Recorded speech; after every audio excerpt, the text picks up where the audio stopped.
নিজেরা টিকিট কিনে তারা ছবি চালায়, তো আমরা টাকা ছবিই চালাবো কেন? আপনার ছবি চালাবো কারণ আপনার সিনেমাতে আমাদের ইগো লাগে, কিন্তু আমরা নিজের টাকাতে টিকিট কিনা কোনো দর্শককে আমরা ঢুকাবো না।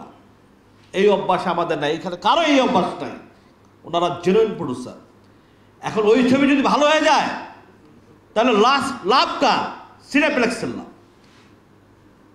তো সিনেপ্লেক্স কি আপনারা আমার ছবি চালাবে? সিনেপ্লেক্স আরে ভাই এই ছবি তো যদি নাও চলে তারা নিজেরাই টিকিট কিনে,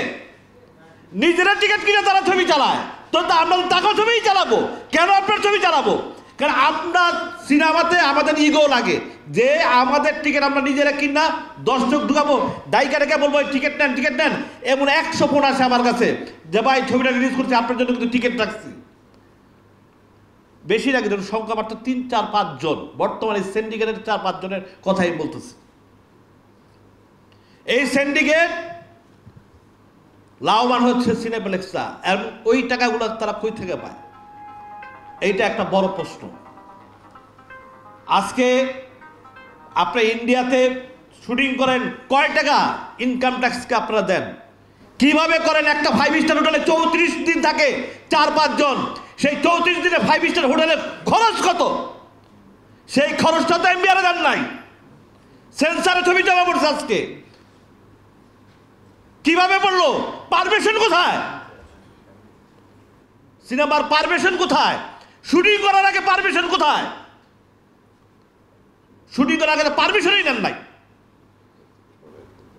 এগুলো কথা আমরা, ওই যে মাননীয় প্রধানমন্ত্রী বলছে যে আমরা অন্যকে কখনো সাপোর্ট দেবো না, আমরা অন্যকে আসলে কোনোদিন সাপোর্ট দেবো না। এই টাকা গভর্নমেন্টের আসতে হবে, না হলে এই চলচ্চিত্রটা কলঙ্ক হয়ে যাবে এবং শিক্ষা হবে এই দেখা থেকে সবাই করবে। সিনেমার পারমিশন নিলাম না, সিনেমার শুটিং কিছু করলাম না, সিনেমার ট্রেলার গান টান ছেড়া হুলস্থুল, অথচ কোন তথ্য মন্ত্রণালয় গোনা ধরে নাই তারা। এই এফডিসির জানেই না তার এই নামে ছবি আছে। এগুলো আপনারা দেখেন। আমাদের ছবি আমরা ছবি বানাবো, কিন্তু আমরা নিজের পকেট কিনা বলবো না যে আমার ছবি সুপারহিট। এই কথা আমরা জীবন বলবো না।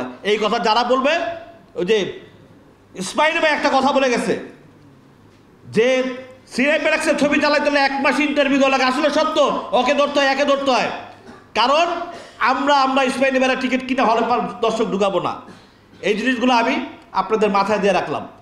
এখানে আরও অনেক বক্তব্য আছে, বক্তব্য দিবেন। আসসালামু আলাইকুম।